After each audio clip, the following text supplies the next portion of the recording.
मुंबईच्या वांद्रे पूर्व परिसरातील गरीब नगर परिसरात अतिक्रमण विरोधात तोडक कारवाई सुरू आहे। पश्चिम रेल्वेकडून ही कारवाई करण्यात आली असून आतापर्यंत 60% झोपड्या पाडल्याचं रेल्वेकडून सांगण्यात आलंय।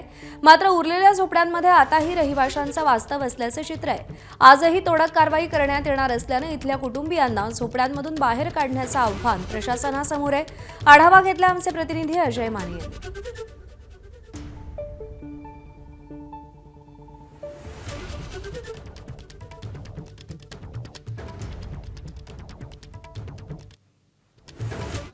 वांद्रे पूर्व येथील गरीब नगर येथील अनधिकृत झोपड्यांवर जे ती पश्चिम रेल्वेकडून मागच्या 2 दिवसांपासून म्हणजे मंगळवार आणि बुधवारपासून जे ती तोडक कारवाई सुरू आहे। आजही या तोडक कारवाई करण्यात येणार आहे, म्हणजे आजचा या तोडक कारवाईचा 3रा दिवस असणार आहे। आतापर्यंत 60% झोपड्या ज्या आहेत त्या खाली करून तोडण्यात आलेल्या आहेत असं पश्चिम रेल्वेचं म्हणणं आहे। पण आता आपण जर पाहिलं तर ही उरलेल्या झोपड्यांची दृश्य जे आपण दाखवत आहोत। खरं तर रेल्वेची पटरी त्याला लागूनच या सगळ्या झोपड्यात आणि विशेष बाब म्हणजे की ही तोडक कारवाई सुरू असताना सुद्धा आताही अनेक रहिवासी या ठिकाणी वास्तव्यास आपण जर पाहिलं तर सकाळचा दिनक्रम या ठिकाणी सुरू आहे।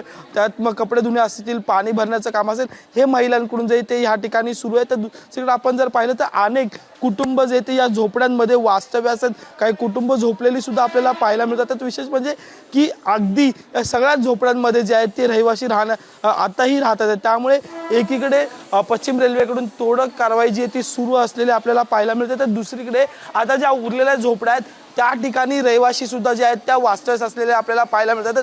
प्रत्येक जागेवर जे ते पोलीस तैनात करण्यात आलेले आपल्याला पाहायला मिळतात। या ठिकाणी सुद्धा आता हा पश्चिम रेल्वेचा वांद्रे पूर्वकडे जाणारा रस्ता पूल आहे आणि त्या पुलावर सुद्धा मोठ्या प्रमाणात पोलीस बंदोबस्त आहे। ही एका बाजूची दृश्य आपण जर पाहिलं तर दुसऱ्या बाजूला सुद्धा या पुलाच्या दुसऱ्या बाजूला सुद्धा मोठ्या प्रमाणात झोपड्या ज्या आहेत त्या आपल्याला पाहायला मिळतात आणि त्या ठिकाणी सुद्धा रहिवाशांचं वास्तव्य जे ते आपल्याला पाहायला मिळते। व्हिडिओ जर्नलिस्ट अजित कदमसह मी अजय माने, एबीपी माझा, मुंबई।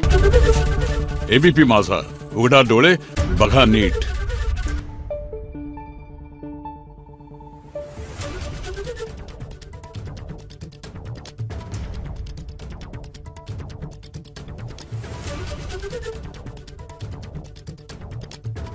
Thank you.